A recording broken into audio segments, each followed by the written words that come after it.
I didn't really feel that at home, didn't feel that unconditional love. I felt there were a lot of messages of not good enough, not enough, period.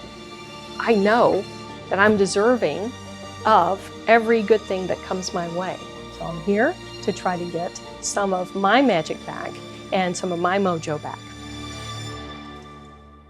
Women around the world understand that aging can be difficult, and often how they've aged does not reflect who they really are. I am Sonya Payne, recently from Baldwin City, Missouri. That's where we are now, but I grew up in South Carolina. I'm 54 years old, and I am rocketing towards my 55th, which is coming up in just a couple of weeks. Beauty is far more than skin deep, and often the desire for a makeover comes from the soul of the child within. I feel that I had low self-esteem for a very long time, growing up and through my early 20s, or actually all my 20s and through my early 30s. And I feel like it originated in my home life. I felt like there were a lot of negative messages about who I was and not enough and that kind of a thing. And it affected me for a really long time. I worked hard in school, good grades and learn a lot, and I really wanted to go to Duke University. It was the best school in North Carolina. They had a medical school, so that was kind of the plan. So I got accepted. It's like, wow, dream come true, this is great.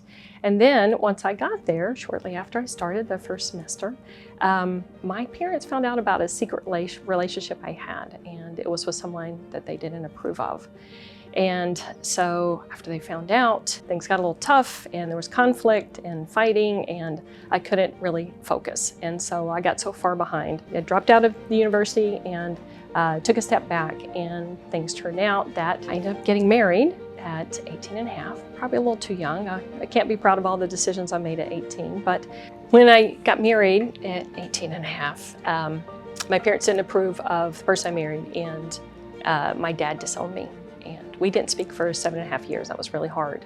I think I appreciate the conditional love from my mama and Aunt Glody and Uncle Larry and my Aunt Chris, because I realized, you know what? Love even from parents can be conditional, and disowning you, I don't know what could be more illustrative of being this is conditional, right? You've done this thing, so I'm not talking to you anymore. So it was very painful, but over time, the marriage ended, he and I reconnected, and at the end of his life, he died in 2006. At the end of his life, he and I had a wonderful relationship. He apologized for his part in the rift.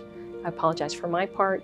And I was able to have any conversation with him, talk to him about anything, and it was really, really wonderful. So even though it was really hard at the time, it all ended up really great because I kept reaching out. I didn't give up hope. If I could go back and talk to my younger self, I was or she was going through all of this really tough times, and I would tell her, it's going to be okay. You will figure it out.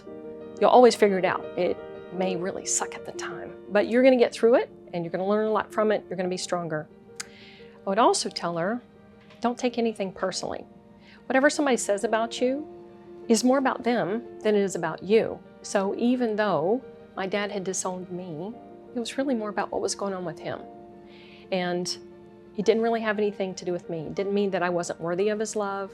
It didn't mean that I was unlovable. It just meant that he was having the issue. And I know now, I was a little sketchy on it then, but I know now I am lovable and I am worthy of love. And it took a while to get there, but that's what I would tell my younger self. As I look back at pictures of my younger self, I realized, wow, I was a beautiful girl. I didn't know it at the time. I had all those negative messages were kind of clouding my vision of myself at the time. But I was beautiful. I want to capture that again. I feel so much better on the inside. I'm stronger, and I know that I'm deserving of every good thing that comes my way. I want to make my outside match the inside. I want to be as beautiful as I can be. I know this team can do it, but I want to be as beautiful outside as I am on the inside. That's why I'm here for the Power of Pretty Makeover. Did you know that Makeoverguy is the first and only company in the world that offers this type of free content? Though we love what we do, we do need you to continue. Just one video like this takes weeks to create. We rely partially on advertising, but our value to the advertisers is based on your engagement, interaction in the comments section, and how long you watch the video. Cost of the makeover does not begin to cover expenses, but these women know that and are willing to bare body and soul to help us uplift, inspire, and inform millions like you around the world. So please interact, engage with each other. Help us by answering questions you read. If you'd like to say thank you or buy us a cup of coffee, lunch, or whatever you'd like to give, you can do that by clicking the contributions link in the description. And please write a note to let us know your thoughts. We appreciate and, honestly, we rely on your contributions to continue. I'm Sonya Payne. I'm 54 years old, originally from South Carolina, recently from Baldwin City, Kansas. My buzzwords are tasteful, elegant, and a little bit sexy. And that's what I'm hoping to feel once I get through this wonderful process. And now, let's do the big reveal.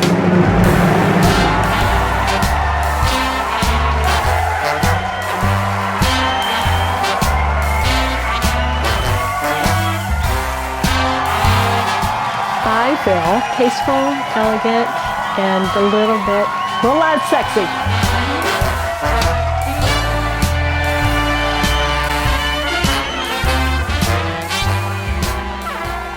Well, now that I'm at the end of the experience, it's bittersweet because I feel like I've made wonderful friends. I've learned a lot about myself. It's been a lot of fun, and these guys here are a wonderful little family, and I'm so grateful that they let me in to become part of that. Thank you. Oh, so it's a girl, and you're so excited. You can say hello. I won the best lottery ever. I wouldn't trade anything for it. I watch enough videos to know kind of what to expect, but being here in person, it's amazing. I feel like a princess. I got so much love and support, and I don't know how to describe it other than my heart is very full, and I'm so grateful for the opportunity. I've learned so much about what to do, also what not to do, and I never knew my hair could do this. It's always been so flat and lifeless, and Christopher worked his magic, and you see it's got a lot of life to it, and I love the color. Kayla worked tirelessly on my makeup. I didn't know my face could look this good, and I'm really sorry that I have to leave. I wish I could just hang out and be part of this family forever.